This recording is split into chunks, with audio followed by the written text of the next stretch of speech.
Before donning the MP AFO, ensure your child has a sock that covers the foot and lower leg and is free of excess or wrinkles to prevent any skin contact with the AFO. Open the AFO so all straps are clear to easily insert the foot. The buckles are designed to be on the inside of the foot, with the straps located on the outside of the foot. Holding the lower leg, gently slide the foot into the AFO until the heel is secure against the back and the bottom of the AFO.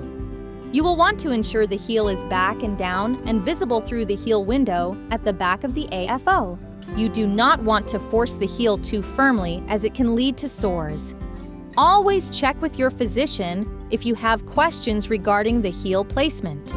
Pull the tongue horizontally over the top of the foot and up over the lower ankle. Hold it in place with your thumb. Then, buckle the middle strap securely over the tongue. Then buckle the remaining 2 straps securely, but careful not to over-tighten.